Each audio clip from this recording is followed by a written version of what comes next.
Je peux démarrer, c'est bon, vous êtes prêts? Oui, madame. Oui? Ok, très bien.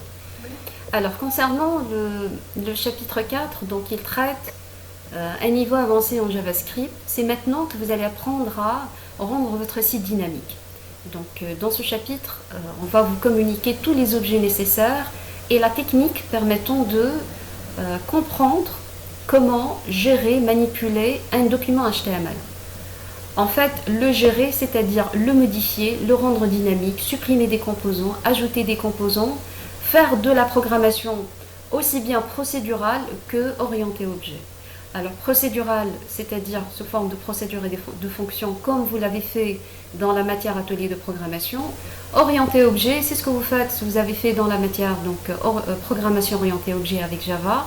JavaScript, il est très souple parce que c'est un langage qui est aussi bien procédural que orienté objet. C'est bon ça? Oui, madame. C'est bon, n'hésitez pas à dire oui. S'il vous plaît, je vais essayer d'interagir avec vous.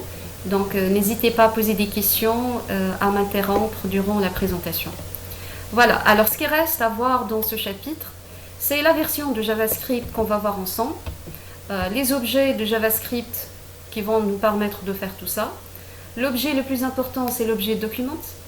Alors, c'est les composants les plus importants dans getElementById, querySelector, c'est ce qu'on va voir aujourd'hui.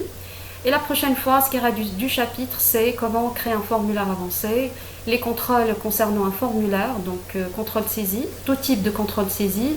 Et on va clôturer le chapitre avec les fonctionnalités JavaScript permettant de faire des contrôles de saisie dans un site web.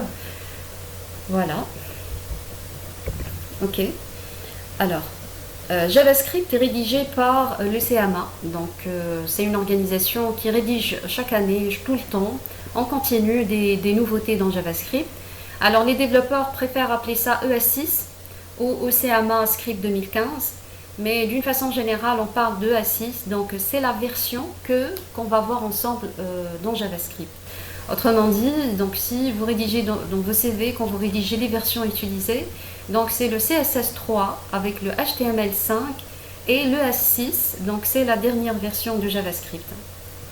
C'est bon? Oui, Oui? madame. Oui? Les autres, c'est bon? Oui, Oui, donc madame. il faut connaître ça. Il faut avoir ça en tête, d'accord? Parce que c'est ce genre de questions que vous aurez durant tout entretien, que ce soit d'embauche, de master, vous allez avoir cette question. Donc, de quelle version il s'agit, quelles sont les nouveautés, qu'est-ce que vous maîtrisez. Ensuite, qu'est-ce que vous êtes capable de faire avec toutes ces nouveautés et toutes ces tendances en termes de programmation web. Voilà, donc je vais rappeler un petit peu ça, c'est un peu le contenu du chapitre 3. Alors, JavaScript, comme tout langage orienté objet, se base sur des objets. Chaque objet englobe un ensemble de propriétés et de méthodes. Donc, pour coder, il suffit de passer tout d'abord par une phase d'apprentissage. Donc, quels sont les objets que je dois maîtriser, que je dois connaître pour faire telle et telle activité.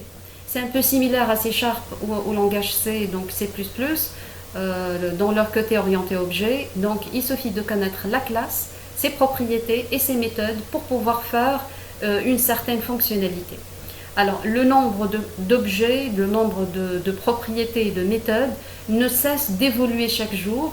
Et pour accéder à la dernière version du S6, il suffit de consulter une référence à jour comme celle que je vous ai proposée dans le cadre du cours. Voilà. Alors, là aussi, c'est une partie très importante du cours. Je ne vais pas m'attarder là-dessus parce que vous connaissez déjà ça. Dans les autres langages orientés objets, vous connaissez ce que ça veut dire concaténer donc deux chaînes, convertir une chaîne en string, uppercase, etc. Donc, est-ce que vous confirmez que vous connaissez déjà ces méthodes? Oui, madame. Oui, Oui, vous connaissez madame. déjà. Donc, je vais Oui, faire madame. très bien, c'est super. Je ne vais pas faire d'exercice là-dessus. Sinon, j'aurais à faire des exercices très simples, très banals. Donc, ce n'est pas l'idée du cours. Le type array, donc c'est le type tableau. En fait, il n'y a pas le type table, tableau. C'est pas en code natif, ça n'existe pas. Mais par contre, il y a l'objet array qui fait la même chose. Donc, les propriétés length, et concat, search, pop, push, tout ça, les méthodes utilisées dans le cadre de création de tableaux. Donc vous pouvez les utiliser à l'image des autres langages orientés objet. De même pour le type date, donc date now, get day, get full year, donc tout ça, vous pouvez l'exploiter dans vos programmes. Pour l'objet image, donc pas de méthode mais de propriété, donc width, height, name et src pour désigner source. Voilà, ça c'est pour avoir une connaissance que JavaScript, à l'image de tous les autres langages orientés objets, englobe autant de méthodes que de propriétés que les autres langages, et il est puissant sur ce point parce que vous avez tout ce potentiel pour créer des variables avec des types différents. Donc même s'il est faiblement typé, il vous donne la possibilité de exploiter ces différentes méthodes. Est-ce que c'est bon jusque-là? Oui, Oui, c'est ça. Les autres, oui. Donc j'ai rien dit jusqu'à présent.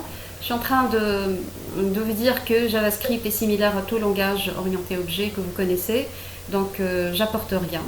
Voilà, maintenant on va entrer un petit peu dans les détails. Je passe à l'objet document. On a parlé de ça l'autre fois. Je vous ai dit, il existe énormément d'objets en JavaScript. Donc là, vous avez une petite figure qui récapitule un petit peu tous les objets qu'on peut utiliser. Mais dans la pratique, on ne les utilise pas toutes. On se concentre surtout sur les plus importantes. Dans le cours aussi, on fait de même. Donc dans le chapitre 3, on a vu l'objet window avec quelques méthodes. On a vu prompt, on a vu alert. On a constaté qu'il est possible d'exploiter ça pour rendre un petit peu vos balises ou votre site un peu dynamique. Aujourd'hui, on va voir un autre objet, c'est l'objet document qui va vous permettre de manipuler vos balises, de les modifier, de les créer, de les supprimer et d'avoir un contrôle total sur votre site web. Voilà, donc c'est l'objet document qu'on va voir. Donc là, c'est document. On va voir un petit peu ses propriétés et par la suite ses méthodes. Alors, document englobe un ensemble de propriétés telles que le doctype que vous connaissez déjà, document URI, donc l'URL du document, forms, c'est les formulaires, vous connaissez déjà le terme forms, le head, et dans le cours je vous donne la référence pour voir toutes les autres propriétés, mais sachez que ce sont les propriétés les plus utilisées, ce qui reste c'est rarement utilisé. Voilà, donc je vous laisse le soin de consulter la référence, il n'y a pas grand chose à montrer. Par contre, alors, les méthodes, c'est ce qu'on va voir aujourd'hui ensemble. On va voir en fait deux méthodes. C'est getElementById et querySelector. Les autres encore moins utilisés, mais vous pouvez les utiliser. Une fois que vous avez compris la technique d'exploitation de ces méthodes, le reste c'est la même chose. Donc vous n'allez que dupliquer la même technique, exploiter la même procédure et avancer dans votre expérience d'apprentissage JavaScript. Donc jusque là, je vous ai dit que JavaScript il est orienté objet, donc on va exploiter un ensemble d'objets pour faire de la programmation, pour rendre et manipuler nos balises et rendre notre site en conséquence dynamique. C'est bon pour l'intro? Oui, madame. Voilà. Si vous avez des questions, donc vous m'arrêtez. Je passe au premier objet getElementById. Et là, je vous explique, je vais commencer à expliquer la partie la plus importante. Parce que si vous avez assimilé ceci, tout le reste, vous allez le comprendre. Ça va être vraiment très simple à suivre. Alors, c'est toujours dans le cadre de l'objet document. Là, le plus important, c'est de comprendre comment ça se passe. Alors, je commence. Supposons que vous avez une balise HTML-P et que cette balise englobe un identifiant, donc ID égale à P1. Donc en fonction de P1, on a appris en CSS comment définir des règles et comment mettre à jour le paragraphe par exemple en question. Alors on appelle ça un ID. Et ce même ID, on va l'exploiter et l'utiliser en JavaScript pour faire des traitements et pour agir sur le contenu, manipuler le contenu du site et le rendre dynamique. Alors l'idée d'une manière très simple, donc vous allez utiliser le nom de l'objet, ensuite getElementById, entre parenthèses vous allez mettre le nom de l'ID, donc P1, Et par la suite, vous allez utiliser une propriété. Ça, c'est un exemple de propriété. Par exemple, texte content égale hello. Alors, qui peut me dire que fait cette ligne de code JavaScript? مش شيء hello maintenant. Alors, elle va afficher hello? Non. Elle peut remplacer, madame, le paragraphe par hello. Oui. Alors, c'est ça l'idée. C'est ce qu'il faut comprendre maintenant. C'est qu'avec getElementById, c'est comme si vous prenez la balise elle-même, vous la chargez dans la RAM, vous lui apportez des modifications et ensuite vous la remettez à sa place. Donc ici, qu'est-ce qu'on a fait? On a instancié donc getElementById pour l'ID P1 et on a récupéré donc le texte content de P1, donc de la balise P, et on lui a affecté la chaîne de caractères hello. Est-ce que c'est bon? Oui, madame, ça va. Oui, madame. Vous êtes sûr? Vous avez des questions qui n'a pas compris? C'est bon? Oui, madame, c'est bon. Ok, je continue. Je vais tellement redire ça, vous allez comprendre tôt ou tard. Voilà, je continue. Ok, donc, dans les exercices qui suivent, on va utiliser la même chose et on va appliquer la même procédure. Alors, tout ceci, c'est des exemples d'utilisation de propriétés pour l'ID P1. Donc, document getElementById. Donc, on va charger dans la RAM pour la balise en question, l'ID P1, et on va agir sur la propriété ici text content. Donc, on va affecter string 2, donc le texte de la balise P1 dans l'ID de la balise P, dans l'ID et P1. Ici, on va lui affecter la couleur rouge dans la couleur du texte, donc en utilisant les propriétés style color. En fait, style. Ensuite, vous mettez votre règle CSS ici, que ce soit color, ou bien background, ou bien font family. Donc, celui qui a eu une bonne expérience dans le chapitre 2, concernant le CSS, il va facilement se retrouver ici. Parce qu'il suffit de comprendre cette partie pour pouvoir manipuler toutes vos balises en termes de mise en forme. Donc, si vous avez compris ça, vous serez capable de modifier le contenu, la mise en forme de toutes vos balises HTML en utilisant du JavaScript. Est-ce que c'est bon? Madame? Oui. madame, احنا عندنا CSS باش نبدلوا بيه الطاولة اللي كولور وباكجراوند وفونت فاميلي، علاش نستعملوا فيها في الجافاسكريبت؟ علاش نستعملوا فيها في JavaScript? شنو l'utilité نتاعها هنا؟ Oui, c'est une très bonne question. Alors, supposons que vous avez chargé votre site, il a été mis en forme. D'accord? On a appliqué les règles CSS et c'est bon. Alors, durant l'utilisation du site ou la lecture du site, vous avez besoin, par exemple, en cliquant sur un bouton envoyer commande, il y a une information qui n'a pas été saisie. On aimerait bien que la couleur du label du textbox soit en rouge. Donc, on va changer un petit peu la couleur d'un label dans le site. Donc, on va modifier les règles CSS de base et le CSS devient dynamique. Donc, on change les couleurs selon nos besoins. Donc, parfois, on a besoin de modifier la couleur du background, la couleur du texte, ajouter ombre, par exemple, ou faire autre chose. Est-ce que c'est bon? Oui, madame. Vous voyez pourquoi? Donc, oui. C'est pour rendre justement la mise en forme du document dynamique. C'est ça l'idée. Vous allez mieux assimiler ça dans les activités. Dans la première activité, on vous demande d'utiliser cette même méthode, donc getElementById, pour changer le texte d'un bouton. Donc, le bouton, donc c'est un bouton. Son ID, c'est B1. Et là, un petit rappel sur le chapitre 3. Si on veut changer quelque chose en HTML en fonction d'un événement particulier, il suffit d'inclure le nom de l'événement dans la balise. Donc, quand on clique sur le bouton B1, il y a une fonction qui s'appelle MyFunction qui sera déclenchée. Donc, c'est au niveau de la déclaration de notre balise que nous allons ajouter cette ligne de code. Est-ce que c'est bon pour ce petit rappel?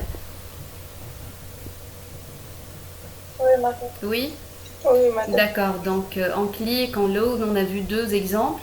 Il y en a beaucoup, je vous ai donné la référence, mais il suffit de comprendre la technique, le principe de fonctionnement pour pouvoir programmer tous les événements dont vous avez besoin.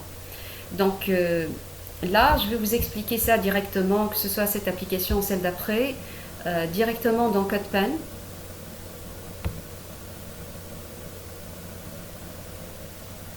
Alors, je rappelle l'exercice.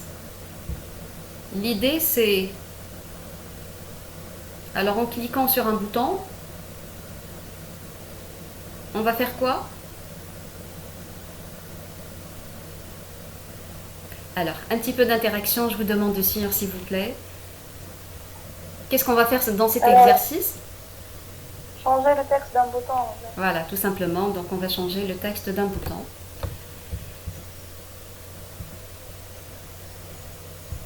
Ok.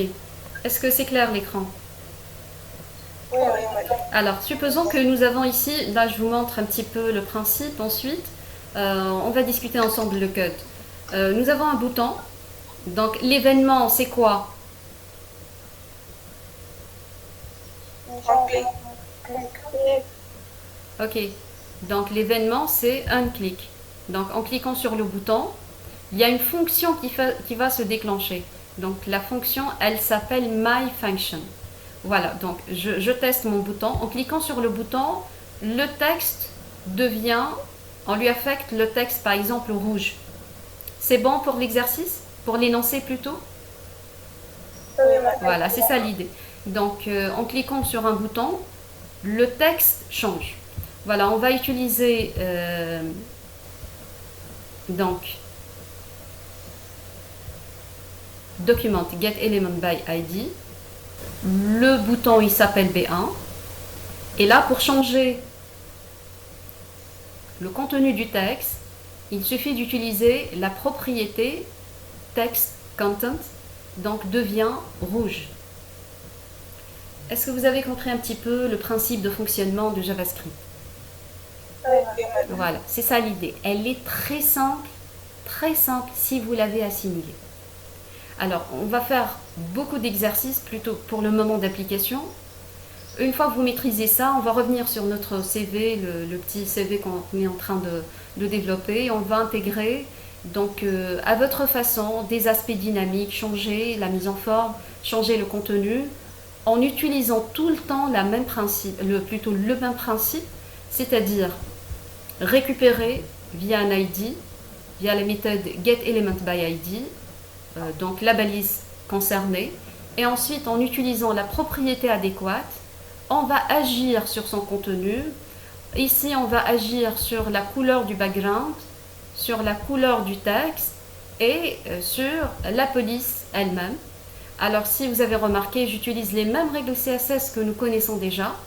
L'information ici, c'est que avant la règle CSS, il faut ajouter .style, c'est tout.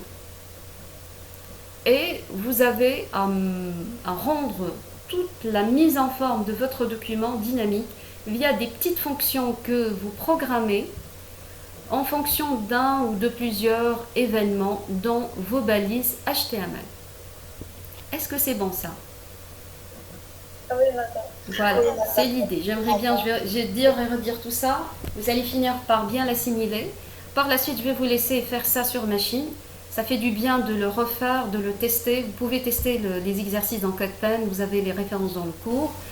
Et d'ajouter, de les modifier aussi. Donc en cliquant sur le bouton droit, donc là, le background qui change, la couleur du texte qui change, font family qui change, le texte qui devient par exemple ici bleu. Alors, on a combien de boutons? 3 boutons, donc on a combien d'événements? Répondez. 3 événements. Et donc combien de fonctions? 3 fonctions. Voilà, 3 fonctions. C'est l'idée pour commencer. Pour chaque événement, une fonction. Une fonction permet de récupérer une balise, la modifier ou en fonction de cette balise modifier son contenu. Voilà, ça c'est l'application 4.1. Elle englobe en fait deux parties. La partie modifier un bouton, le texte et la mise en forme, et un petit bouton résultat.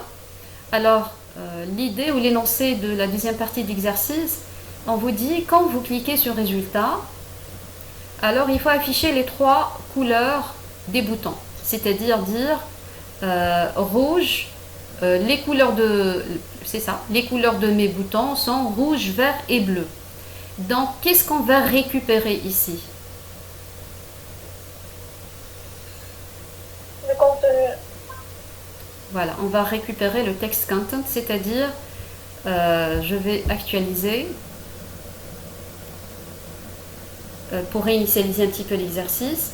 Alors l'état initial de mes boutons,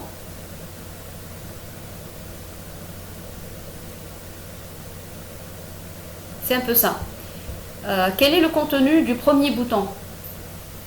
rouge. Bouton 1. Alors, le contenu ou bien le texte content ici, c'est ce qui est écrit dans le document. D'accord? C'est la propriété texte. Alors, quel est le contenu du bouton 2? Bouton 2. Quel est le contenu du bouton 3? 3. Bouton 3. Voilà, bouton 3. D'accord? Alors maintenant, quel est le contenu du bouton 1? Rouge. Quel est le contenu du bouton 2? Vert. Et le bouton 3? Bleu. Bleu. Alors si je clique maintenant sur résultat, il va me donner les textes contenus dans les boutons. Donc quels sont les trois textes que je vais récupérer? Rouge, vert, bleu. Voilà, je vais récupérer rouge, vert et bleu. Donc résultat, c'est un bouton qui récupère le contenu de trois boutons à un instant T, le moment présent.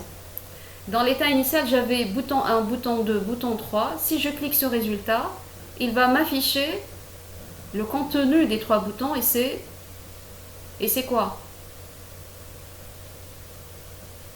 Bouton 1, bouton 2, bouton 3. Le bouton 3. C'est bon? Là, ce que je suis en train de faire, c'est de vous inviter à beaucoup de souplesse avec la programmation événementielle.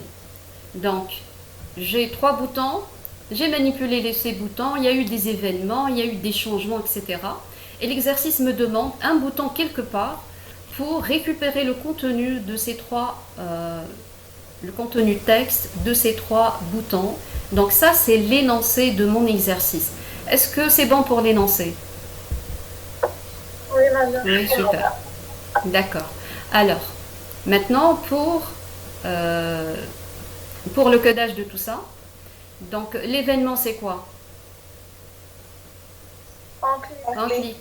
Donc, un clic, c'est le nom de l'événement. Donc, on va le mettre juste ici, après bouton. Et par la suite, on va programmer pour cet événement une fonction que j'ai appelée résultat. Et dans cette fonction, qu'est-ce qu'on va faire?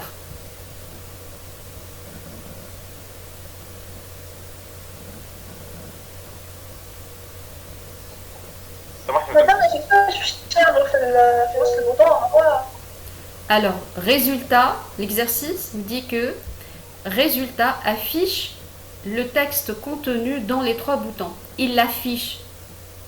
Et pour afficher dans le chapitre 3, on a utilisé comment afficher un texte?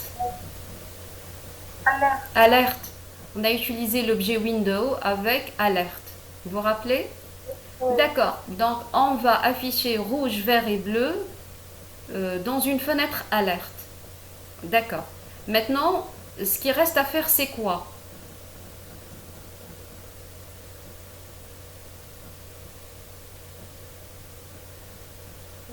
Récupérer, madame. Très bien. C'est comment récupérer le contenu des boutons rouge, vert et bleu. Et dès le début du chapitre, je vous ai dit que pour manipuler les balises, on utilise quelle méthode?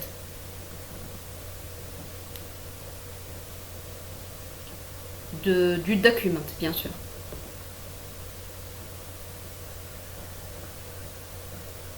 La seule qu'on est en train d'utiliser, elle s'appelle comment? Voilà, elle s'appelle getElementById du bouton B1, bouton B2 et bouton B3. D'accord? Donc je vous explique un petit peu là le principe du codage. Alors, je descends un petit peu. Voilà la fonction résultat. Dans la fonction résultat, pardon. Voilà, vous arrivez à voir ça? Oui, madame. Ok, super. Donc, on a deux méthodes de travail. Donc, soit charger et modifier le contenu directement, soit récupérer le contenu de B1. Alors, les méthodes en JavaScript, ce sont des objets, et un objet, il est caractérisé par un ensemble de propriétés et de méthodes. C'est-à-dire, x est une variable déclarée, c'est un objet getElementById, il s'appelle donc B1. B1 récupère le contenu de la balise B1 et sur B1 on peut appliquer toutes les méthodes de getElementById telles que textContent, telles que styleColor, etc., etc. Donc l'idée c'est de récupérer tout ce contenu, ensuite l'affecter dans x. x.textContent me rend le texte ou retourne le texte contenu dans le bouton. Donc c'est une autre manière de faire. Alors getElementById me permet aussi bien de manipuler dans la RAM mes objets, donc mes balises. Je peux aussi récupérer toutes les caractéristiques de ma balise avec les méthodes du getElementById. Donc ici, on va lancer alerte avec une chaîne de caractères, mes couleurs sont. Ensuite, on va la concaténer avec le contenu de x, qui est x de B1. Ensuite, y, c'est le texte de B2. Ensuite, z, c'est le texte de B3. Est-ce que vous avez assimilé ça? Oui. Alors, cette notion d'utilisation d'objets, de propriétés, vous la connaissez déjà. Donc, vous avez assimilé tout ça? Oui, madame. Voilà. Donc, l'idée, quand on clique sur Résultat, on affiche, mes boutons sont de couleur rouge, vert et bleu. Et tout ceci grâce à la même méthode ici, getElementById, qui me retourne donc un objet concernant l'ID B1. On peut utiliser toutes les propriétés qu'on a vues ici, un peu plus haut. Donc text, content, style, background, color, font, family. Donc vous avez la main pour faire tout ce que vous voulez de la même manière. C'est de ça que je parle, je vous dis, il faut comprendre la technique. C'est un peu ça la technique. Il faut passer par les objets. L'objet principal utilisé en JavaScript, c'est l'objet document. Et ensuite assimiler comment fonctionnent ces méthodes. Sa méthode la plus utilisée par les développeurs web JavaScript en ce moment, c'est getElementById. C'est-à-dire on va définir des ID partout dans le fichier HTML. Et en fonction de ces ID, on va programmer des événements.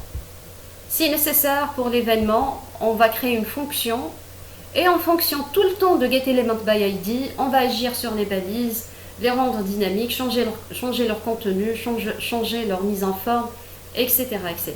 C'est bon? Oui, madame. Oui? D'accord. Ok. Alors c'était ça la partie 4.1.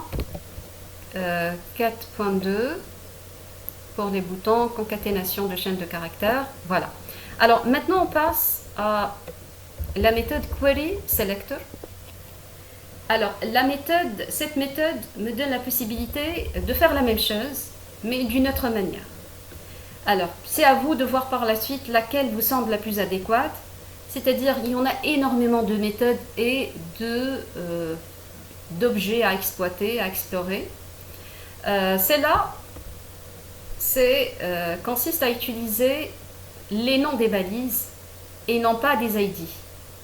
Par exemple ici, on parle de sélecteur ou sélecteur. Est-ce que vous vous rappelez des sélecteurs utilisés en HTML et qu'on a explorés dans le CSS? Oui. Donnez-moi quelques exemples de sélecteurs. C'est le chapitre 2.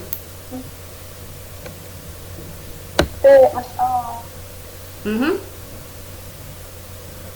Il y a les sélecteurs éléments. Vous vous rappelez? Sélecteur élément. Ensuite, vous avez oublié un peu ça? Non, madame, c'est bon. Et là, élément, il y a classe. Oui, madame. Vous vous rappelez des combinateurs? Oui. Tout ce qu'on a vu en CSS, les combinateurs. Vous vous rappelez des 4 types de combinateurs? Oui. Un exemple? Les combinateurs, Oui? descendants, héritage. Voilà, les descendants, les enfants, Les voisins. les voisins, voilà, c'est bien. Donc, Les si... générales, les descendants. Oui, très bien, c'est un peu ça. Alors, on appelle ça les sélecteurs aux combinaisons de sélecteurs. Et cette deuxième technique consiste à utiliser carrément les sélecteurs. Elle est de plus en plus utilisée dans le HTML5 parce que le HTML5 est basé sur les balises sémantiques et les utilise davantage, c'est-à-dire il met l'accent sur la sémantique et non pas sur les ID. Et les combinateurs, on peut les exploiter si c'est fait, si mon document a été déjà rédigé en HTML5. Donc pourquoi pas explorer tout ça et l'utiliser dans mon programme ou dans mes programmes JavaScript.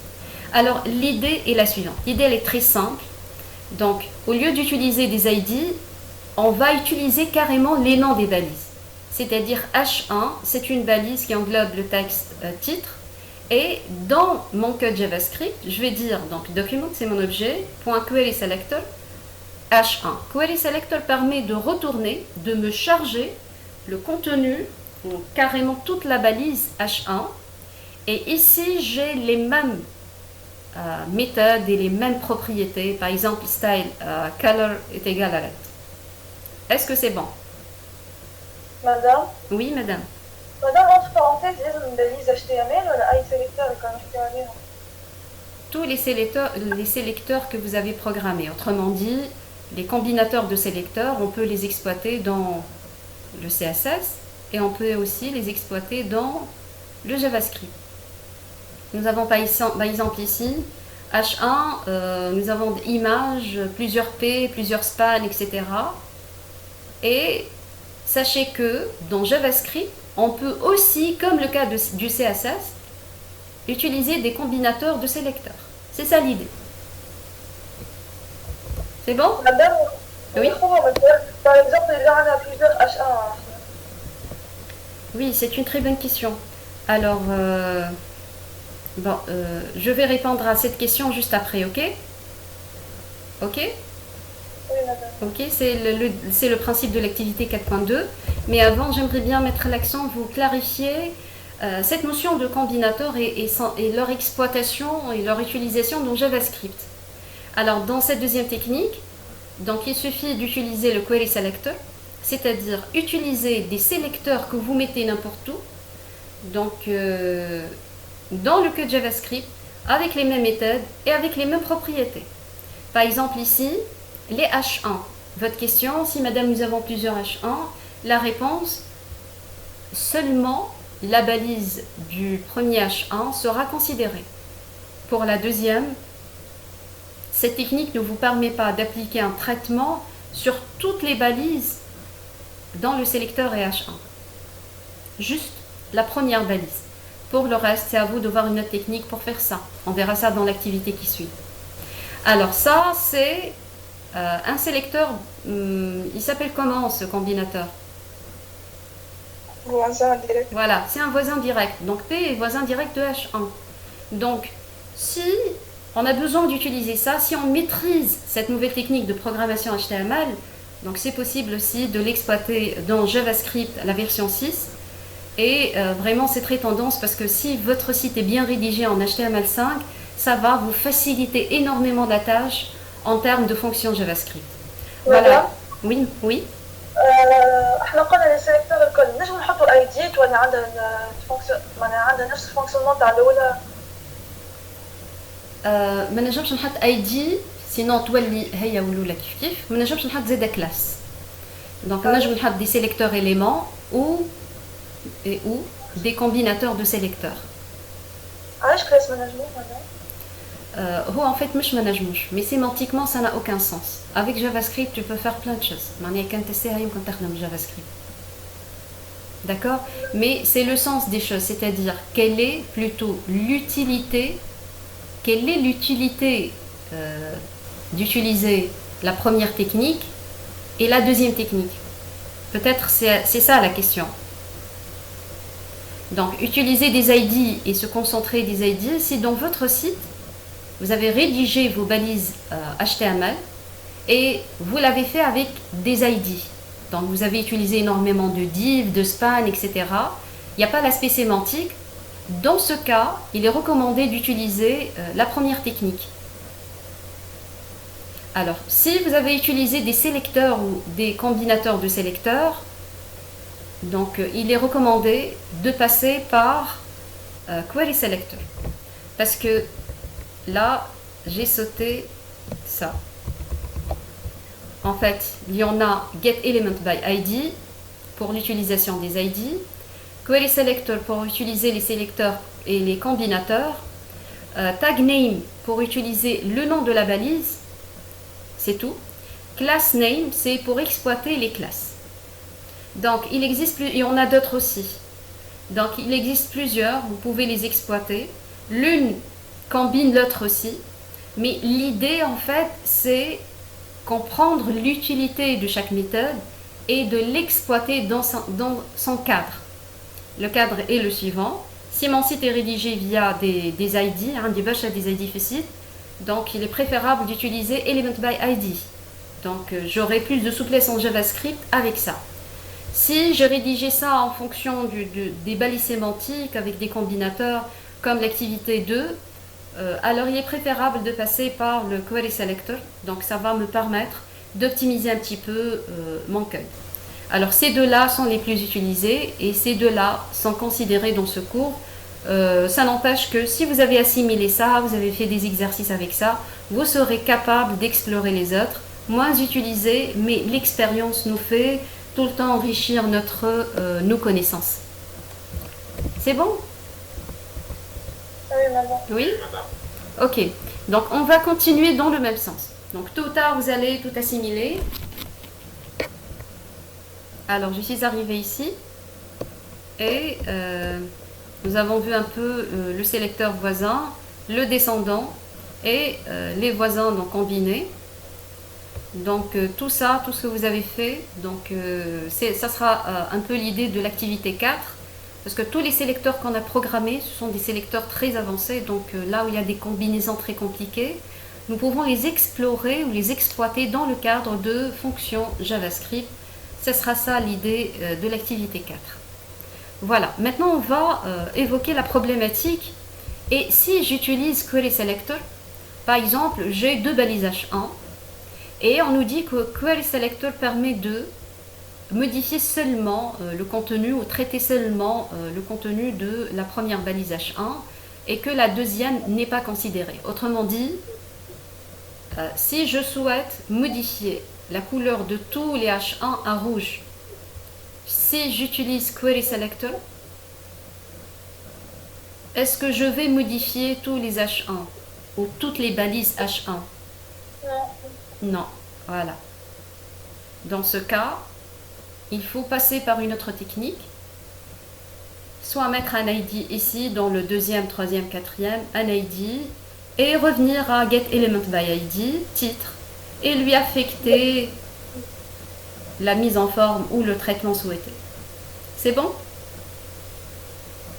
Oui, maman. Oui? Oui, maman. Voilà. Maintenant, oui? معناها كويري سيلكتور هذاك هتعمل موديفي هتعمل كل Non, la Alors, non, non. Alors en JavaScript, pour faire des modifications multiples, il faut passer par des boucles. c'est-à-dire récupérer les sélecteurs, les stocker dans un tableau, dans une liste, ensuite les traiter dans une boucle. C'est-à-dire, une fonction traite un sélecteur pour un seul élément. Donc je reviens à votre question, elle est très intéressante. Alors, ici le H1 traite seulement le premier élément. Autrement dit, cette fonction retourne tout le temps un seul résultat. Et c'est le premier sélecteur H1. Ok? Donc je vais expliquer la suite dans CodePen. Voilà, donc l'exercice ici vous dit que vous avez 3 images. Je reprends un petit peu la logique de l'activité 2. L'activité 2. Quelque chose, j'ai oublié le numéro de l'activité. C'est-à-dire, vous avez un tableau qui englobe 3 colonnes et on vous demande d'agrandir plutôt la troisième photo. Alors, on a 3 photos. Je vais vous lire l'énoncé si vous voulez, pour que ça soit clair. Donner le code permettant de changer... Bon, la première activité, elle est très simple. De changer la couleur de H1 à rouge. Donc, je vais traiter cet exercice avant. Alors, H1, c'est celui-là. Donc, le code HTML. Alors, photo, c'est la balise H1. Et il y a une autre balise H1 dans laquelle il y a action. Alors, je vais enlever cette ligne. Si j'applique le document query selector sur H1, quelle est la balise qui sera considérée?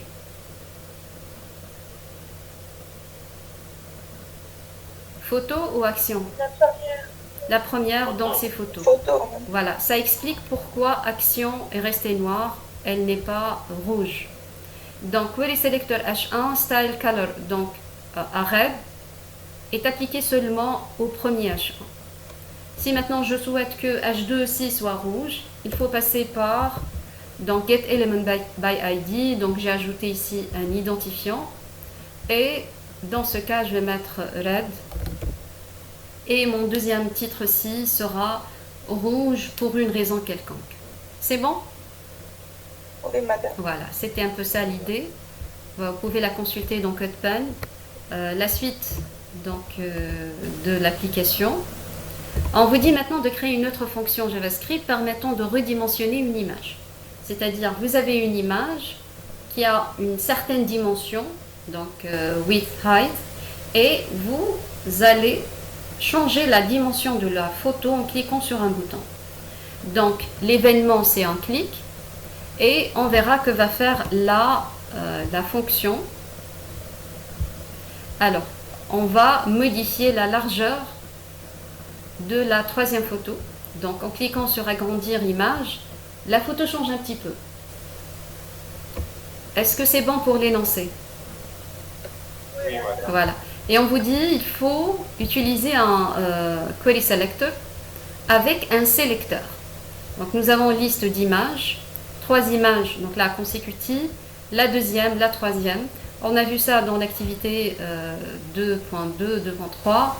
que pour désigner la troisième image ou colonne ou élément, donc nous pouvons utiliser la balise, donc les combinateurs voisins, donc des voisins directs, pour aboutir à la troisième image.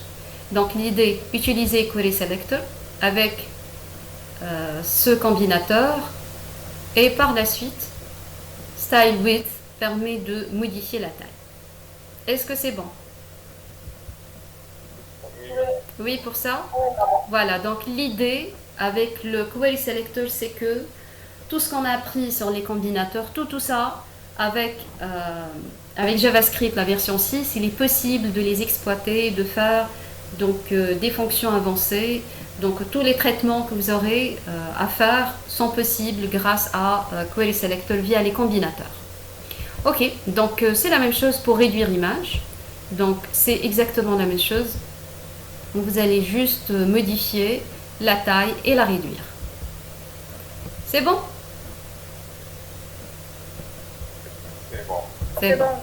Voilà, une dernière activité ici.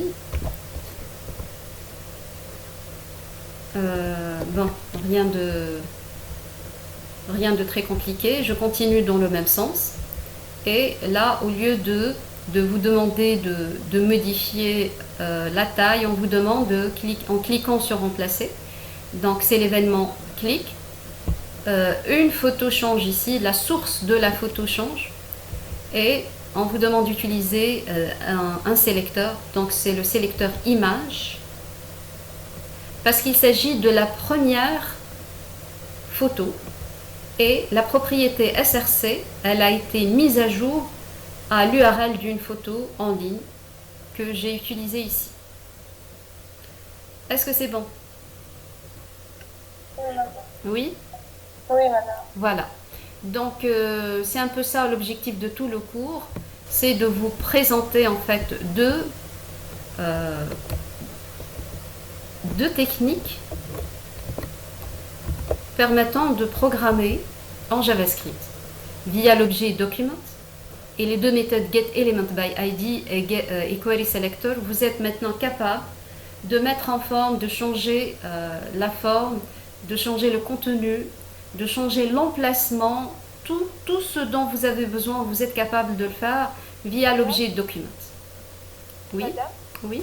madame donc الديفيرونس ما بين get element by id و get أو query selector هي معناها query selector كيما تخدم على insert selector والget element by id تخدم على برشا. Non. نحن شفنا في ال HTML que ID est unique, vous vous rappelez? Donc il reste unique. JavaScript, c'est le même principe, on ne change pas. Alors la différence, elle est encore plus simple que ça. Alors la différence, c'est que getElementById fait focus ou se concentre sur les identifiants. ID égale B1. Donc en fonction de B1, on va définir un traitement particulier. Voilà, c'est ça l'idée. Donc, je reprends getElementById, c'est un identifiant unique. Il cible un seul identifiant, parce que d'une manière générale, un identifiant ne se répète pas en HTML. Par contre, dans querySelector, on n'est pas basé sur des ID, on utilise les sélecteurs qu'on a appris en CSS3, les sélecteurs et les combinateurs de sélecteurs. Je ne parle pas de ID et de classe, mais je parle de sélecteurs éléments et de combinaisons de sélecteurs en utilisant les voisins, les descendants et les enfants directs, tout ça, tout ce que vous avez appris. C'est ça la différence entre les deux. C'est bon? Oui madame, c'est bon. Voilà. Voilà. Maintenant, une recommandation pour bien assimiler tout ça. N'hésitez pas à jeter un coup d'œil sur les exercices, à les modifier, à les refaire, à faire des choses qui sont plus proches de vous, à modifier ça, proposer vos propres exercices, vos propres idées. N'hésitez pas à manipuler ça, ça prendra 15 minutes, pas plus. Vous allez finir par assimiler la technique. Si c'est fait, je vous assure, vous serez par la suite capable de modifier n'importe quel fichier HTML et le rendre dynamique. Je vais vous déposer aussi un petit QCM pour valider l'assimilation de tout ça. Qu'est-ce que le getElement, qu'est-ce que querySelector, c'est quoi leur utilité, avec des questions qui sont vraiment très spécifiques. Je vais publier ça d'ici peu. Et par la suite, nous allons passer à l'activité du chapitre 4. Nous allons reprendre le même site et lui apporter quelques modifications, donc pour le rendre un peu dynamique, pour changer la mise en forme et tout ça.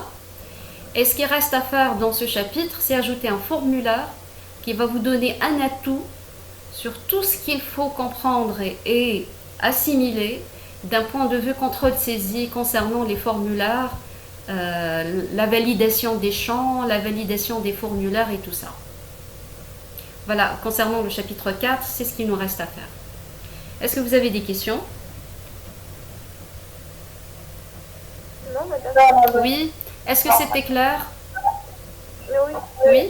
Oui, madame. Oui, madame. D'accord. N'hésitez pas à m'envoyer des messages si vous avez encore des questions. Donc la semaine prochaine, je vais réviser un petit peu tout ça parce que ça nécessite tout le temps de se rafraîchir la mémoire. Alors il y a l'objet window et l'objet document, quelques méthodes, quelques propriétés, assimiler la technique, ensuite faire des exercices très simples et par la suite appliquer sur son propre site. Au bout de quelques exercices, vous serez capable de rendre un site statique dynamique. C'est bon? Oui. Oui? Oui, madame. Voilà, donc vérifiez si vous avez des choses, des questions, n'hésitez pas. Sinon, donc, je vous laisse revoir tout ça à tête reposée. D'accord? madame. Ok? Très bien. Je vous remercie. عاشت madame. Je vous remercie, Nescol. باي باي madame. Bon travail, bon courage pour la suite. عاشت madame. Allez, Malcolm Zine, Sema. C'est vrai. يا مدام